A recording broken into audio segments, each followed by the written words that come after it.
Hello and welcome to the Valley today. I am your host, Janet Michael. We are back on the Zooms today with Deb Fleming. She is Executive Director for the Greater Shenandoah Valley Chapter of American Red Cross. Deb joins me on Zoom every single month to talk about something Red Cross related. We've got a theme going, I think, this year, Deb, of volunteers and the impact that they not only have on the lives of people going through a disaster, but we've learned a lot in the last couple of months about the impact that those people in a disaster have on the volunteers. I've gotten a lot of feedback over the last couple of months from the last two shows that we've done talking with volunteers. And the thing I think that has struck listeners is how, while your volunteers are talking about what they're doing, how they're helping, they're talking as much about what an impact that had on them, which is what makes a good volunteer for you at Red Cross. Yes, it does. When you give to others, it feels great. Supporting others has an incredible benefit to your health and your well-being as well, mentally and physically. Mental health right now is probably a stretch for you guys because it is disaster season. If ever there was one, it is happening right now for you at Red Cross. Let's start with blood because blood donation levels, I understand, are at an all-time low. And this is when you need them more than you likely need them any other time of year. That's right. Right now, we call this trauma season because with more people being out enjoying the weather, typically there are more accidents that happen, so more need for blood. But on top of it, we also are out of school and we get about 38,000 donors from our student population. So this time of year usually drops with donors. But then on top of it, with all of the big events that have been happening in the city, the weather from the Canadian fires and the smoke, and now we have the disasters going on in our own country with all of the fires and even here in West Virginia, the flood that had come through. All of these stop donations from coming in and it affects our blood supply. So right now, this year is the second time in our history. The only other time in our history of collecting blood that we've been this low was during COVID. Wow, that seems so crazy. And it's such a simple, easy thing for people to be able to do. So, our theme this year has been be a volunteer, and volunteers come in all shapes and sizes. I feel like donating blood is probably one of the easiest ways. People don't necessarily think of it as being a volunteer, but it is certainly a volunteer activity. It is, and it is one of the most important volunteer activities. We have a board member who recently just told his story. He has a rare form of leukemia and he needs constant donations in order to survive on a day-to-day basis. With just an hour of your time, you can literally save several lives. So it is one of those really important things that I don't think people realize how vital it is for donors to be giving blood because unfortunately, that is not something that can be replaced. And if our banks run low, which they are, we have less than 1 day supply right now. Doctors have to delay treatment for people. We really need the help of the community that is not being affected by these disasters to get out there and donate. And it can be done in a variety of ways. So you guys have standing blood drives that you do in our area in the Northern Shenandoah Valley, but businesses can step up and reach out to you and say, hey, we want to sponsor a blood drive. Nonprofit organizations can team up together and say, we want to do a blood drive. And then people can get together and say, hey, I heard there's this blood drive at this church on Friday at 2 o'clock. Let's all get together, go have lunch, and then go donate. There are so many ways that you can help through this crisis. Yeah, that's right. People often say, I'd love to give, but I can't because of my medication or because of whatever reasons. And we totally understand that. So what we ask is go find a couple of people that can donate. That's one way that you can help. Just spread the word. Let people know how important this is because without these donations, the inevitable will happen. And we do not want to see what doctors having delay in care or people not being able to get the supply they need in an emergency. Where would be the best place for somebody to go if they're listening now and they're like, oh my gosh, I had no idea. I used to donate blood all the time and I haven't done it in forever. I am going to go do that now. Is there a central place they can go to find a blood drive in their area? Yes, if they go to redcrossblood.org, they can get on our website, put their zip code in, and it will show you within a radius. And you can pick the amount of days. Say you want to go within the next couple of weeks, or if you want to donate today or tomorrow, you can just go in there, pick the distance to your home and the time frame, and it's that easy. I think that everybody listening should go and give blood. And then I want credit for all of those gallons. That would be awesome. Maybe we have to ask them to call into the radio station and say, I gave blood because of Janet. Yes, that would be, yes, I would love that so much.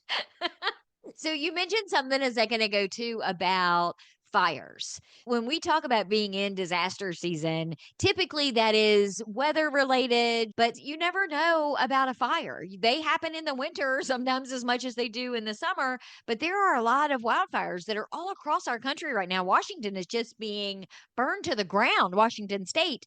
You guys help with that too, even though you're here, it still impacts you, right?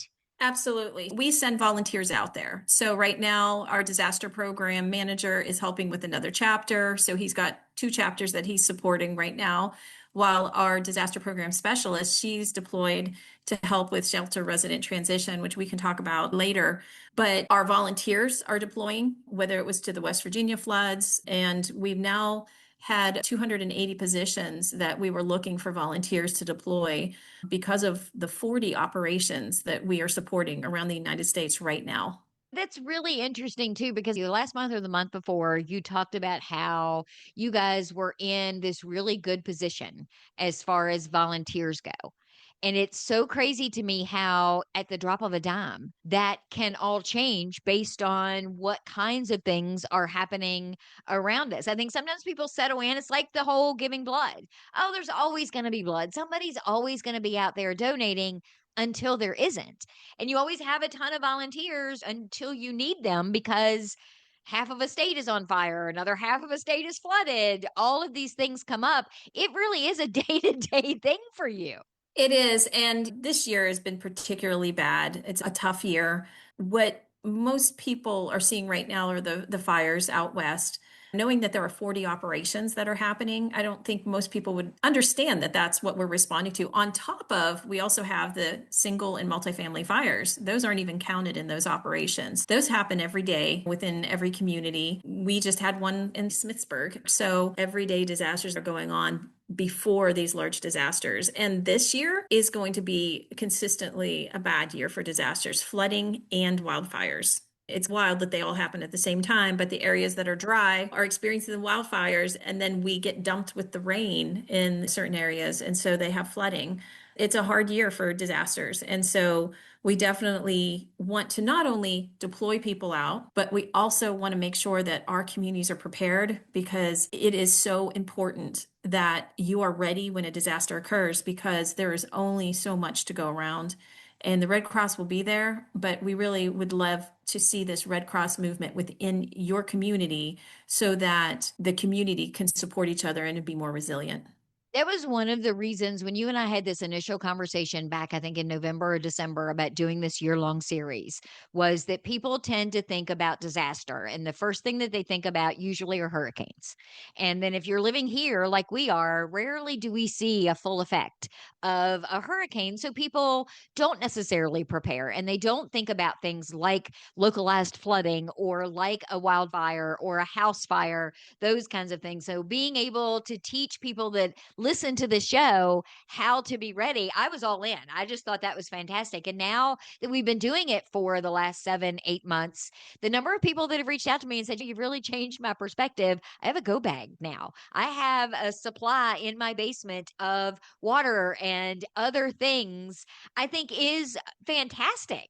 And that's really great to hear, because none of us think it's going to happen to us at any given time, unless you have lived where fires are. When I lived in Colorado, we knew it was just inevitable a time where fire was going to, but you prepare. In those areas, people do prepare a little bit more. They don't put trees around their house. You do clearing and things of that nature. But still, what we didn't prepare for was the wildfire that came through the grasslands and into the suburb communities. People up in the mountains prepared. People in the grasslands didn't quite think it was going to happen to them. And I remember hearing right when I first moved to Colorado, because I was right near the grasslands, somebody said the real people who will be in danger are the ones that live in these communities. And everybody's like, yeah, but when's that really going to happen? And then, of course, it did. And that's the problem, is that when it doesn't happen often, we just don't think it applies to us. Unfortunately, it applies to every single one of us. So we've talked a little bit about blood, trauma season for blood. We've talked about fires. The Red Cross also helps with distributing emergency supplies. You do reunification when someone has had to evacuate an area.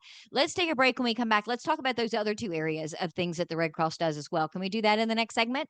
Yes, absolutely. We are on the Zooms today talking with Deb Fleming. She is the executive director for the Greater Shenandoah Valley Chapter of American Red Cross. We're talking about all of the different things that Red Cross manages during a disaster season like the one that we are in now. We're going to do more of that when we come back in just a couple of minutes. This Tuesday, April Davis will change the world. She doesn't know that yet. All she knows is that she went to justserve.org and volunteered an hour of her time. Browsing through dozens of service opportunities in her community, April decided to spend her Tuesday evening serving dinner to mothers and their children at a transitional house. She doesn't know she'll be serving a particular mother and daughter who will be spending their first night in this home. April doesn't know that the hot meal she'll serve is the first this mother and daughter will have had in a week, or that the simple smile she'll offer as she serves them will help them realize that things are going to be all right. Which is why this Tuesday, April Davis will change the world.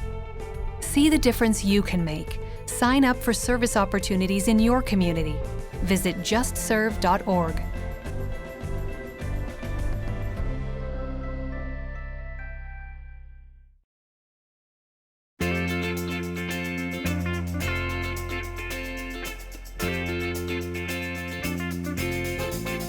Welcome back to the Valley today. I am your host, Janet Michael. We are on the Zoom today with Deb Fleming. She is executive director for the Greater Shenandoah Valley Chapter of American Red Cross. We're talking about disaster season. It is upon us, whether it's here in our backyard or it's in someone's backyard next state over or on the other side of the country. Our American Red Cross here in the Greater Shenandoah Valley Chapter has volunteers that get deployed. We've met a few of them in the last couple of months, which has been so cool to be able to hear their stories and learn about the impact that not only have they had on the people surviving a disaster, but that those survivors have had on them as well. And Deb, in the first segment, we talked a little bit about the crazy high need right now for blood donation. So again, redcrossblood.org. Go find yourself a blood drive, go get some people together and donate some blood. We talked a little bit about fires as well, but Red Cross also plays an integral role in distributing emergency supplies when a disaster has come through, like the flooding in West Virginia that you referenced a little while ago. That's right. So when a flood comes through, people need cleanup kits.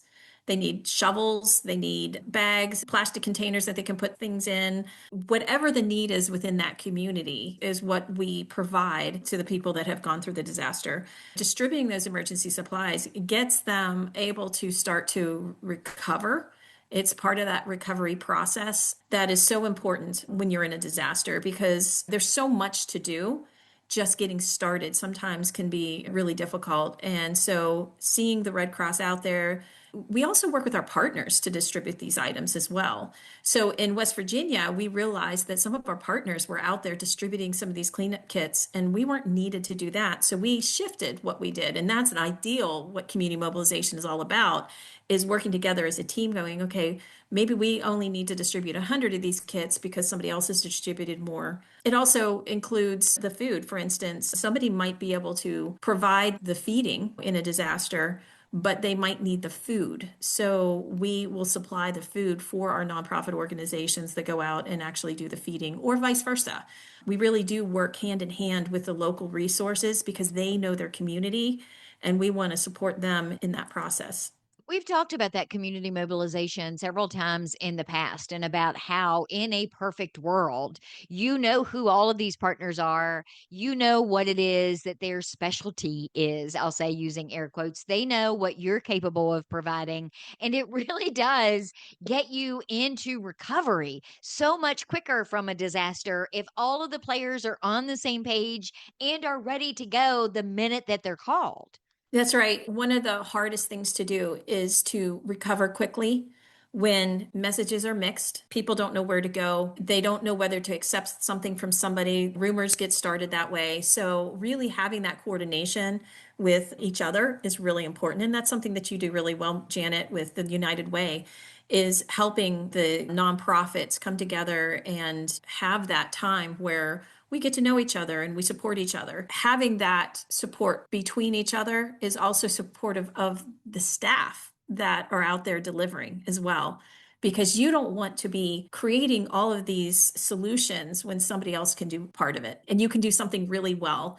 And so it helps the staff reduce duplication, but also some of the nerve-wracking side of what it takes to be responding to these disasters. It's stressful at times.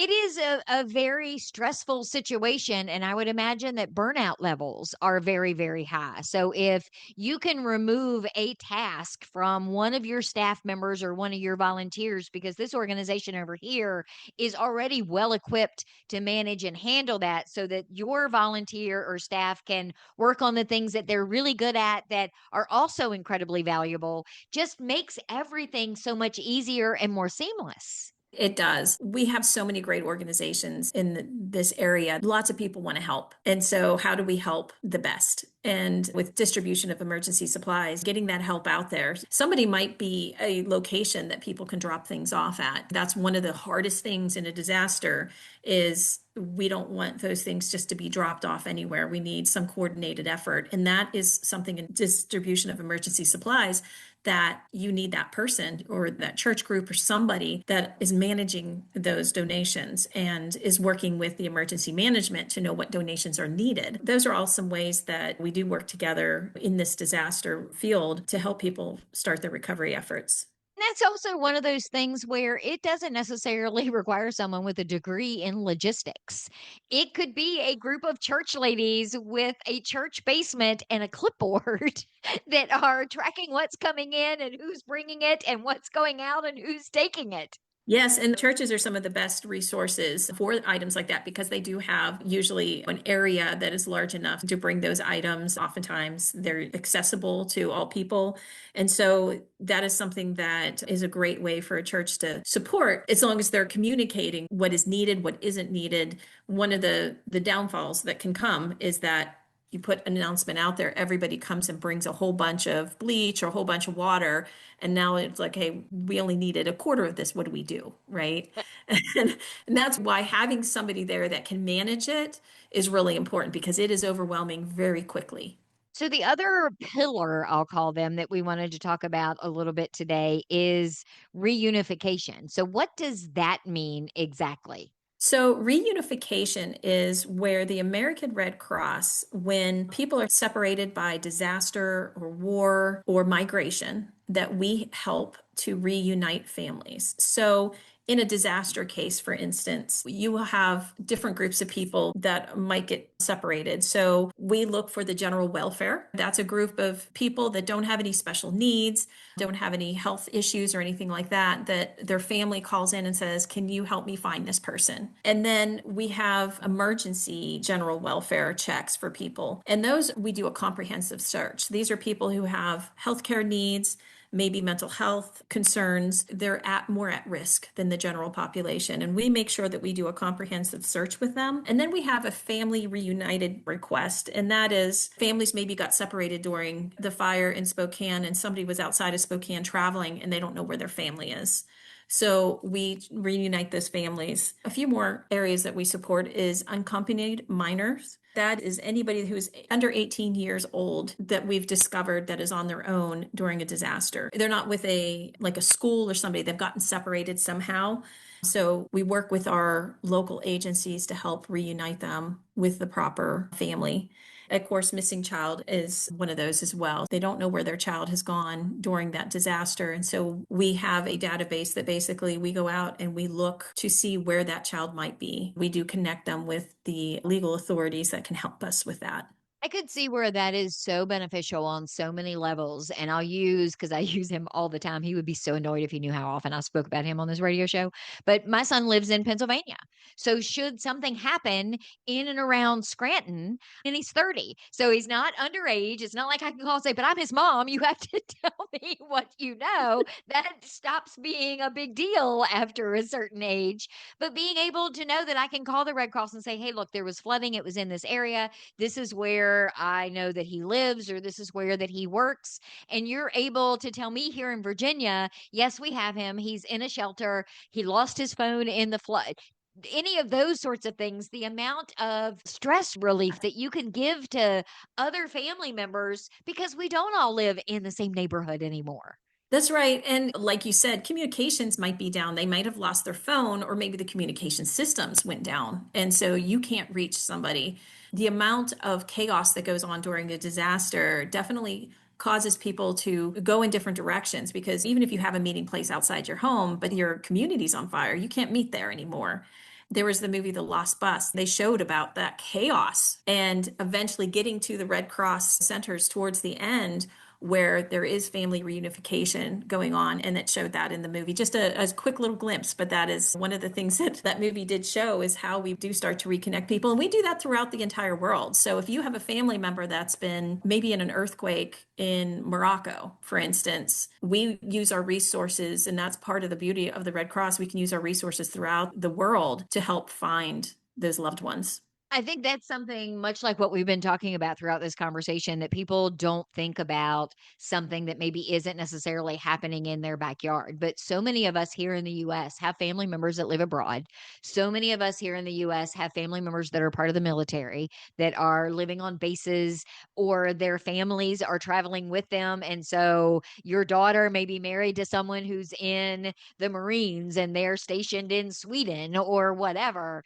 We tend to forget, if it's not happening to us, or it's never happened to us, that it's still happening to other people. And now knowing that we have you as a resource is great for us to then say, hey, did you know? Let me tell you what I learned on the radio yesterday. Did you know that I know your kid's in the military, that you can blah, blah, blah, blah, blah.